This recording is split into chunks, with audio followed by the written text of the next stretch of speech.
Early in the game, Luka Dončić showed off his usual court vision, probing the defense and dishing out perfect assists. One of his passes found Jackson Hayes cutting to the rim, who threw it down with authority. Dončić's mid-range jumper was also on point, stopping on a dime and knocking it down as he played the game at his own tempo, just like the greats do. LeBron James, always the focal point, made his presence felt with a vintage performance. The Lakers used a long lead pass to get LeBron going in transition. Off the ball, he was crafty and effective, making the right cuts, getting in position for lobs, and finishing through contact. Whether posting up, drawing defenders, or facilitating, he adjusted his game with poise and precision.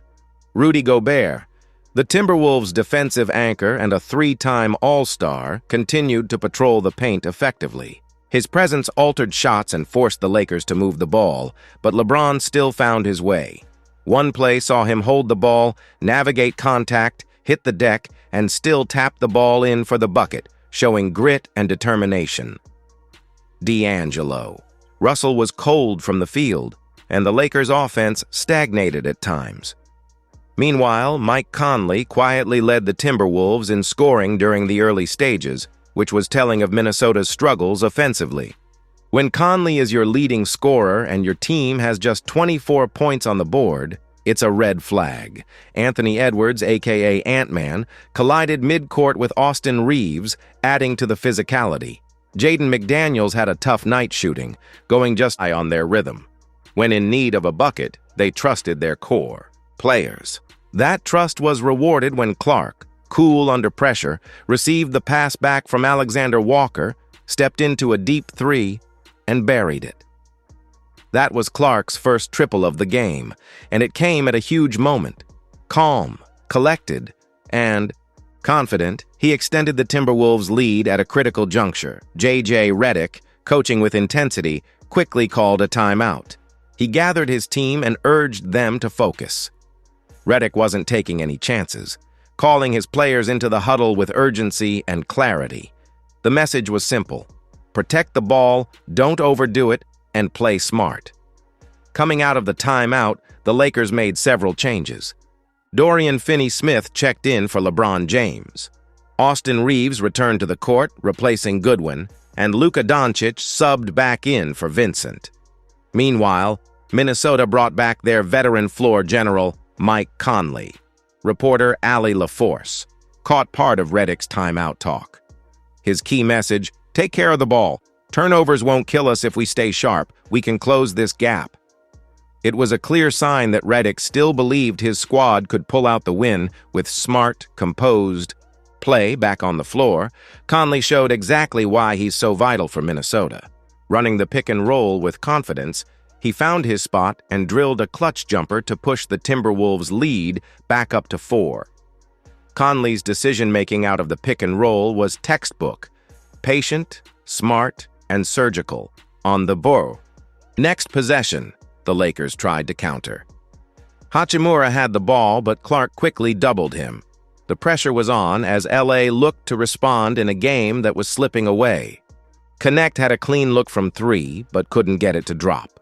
Clark secured the rebound, helped by just enough defensive pressure to disrupt the rhythm of the shot.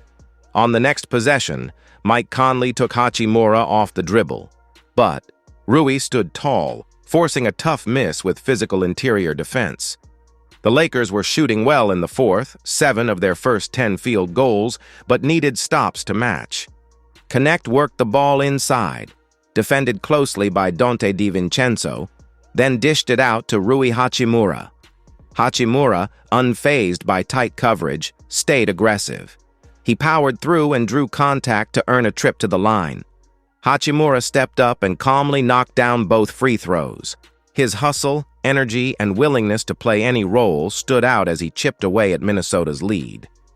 Minnesota responded with some lineup changes. Rudy Gobert checked back in for Reed, and Julius Randle came in for Clark to bolster the front court. Back in rhythm, Conley pulled up and drilled another three-pointer, keeping the Timberwolves ahead. He was locked in during the fourth, delivering critical buckets when they needed them most. The Lakers came right back.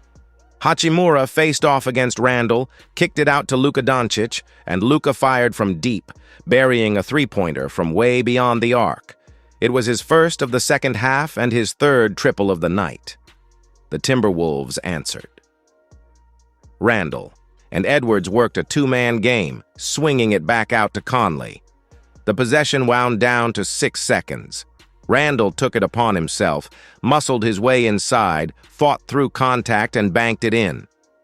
He now had 9 points in the second half. Using shot clock winding down, Dončić launched and hit another long-range bomb, bringing LA within 1. Luka now had 7 assists and was doing it all. With under 1:40 to play, Anthony Edwards went back to work. He rose from the high post but missed. Dončić grabbed his 7th rebound and quickly pushed it ahead. Reeves drove, kicked it to Rudy for a potential go-ahead 3, but Gobert was right there. He didn't block the shot, but his closeout forced the miss, a subtle yet crucial defensive effort. Now inside the final minute, Edwards took over, sized up Hachimura, and with just 4 seconds left on the shot clock, buried a cold-blooded triple, an absolute dagger from the wing. Edwards proved once again, he lives for the moment. Lakers coach J.J. Redick immediately called timeout. With the game in the balance and just under a minute left, Redick knew it was now or never.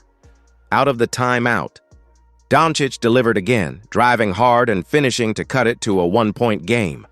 The crowd roared, tension peaked. The Lakers looked for the lead on the next possession. Rudy gave it up to Vanderbilt, got it back, took the shot, but it bounced off. A huge miss with the game on the line. Now Minnesota had the ball and a chance to seal it. 5 seconds between the shot and game clock. Edwards held the rock. He isolated against Rudy.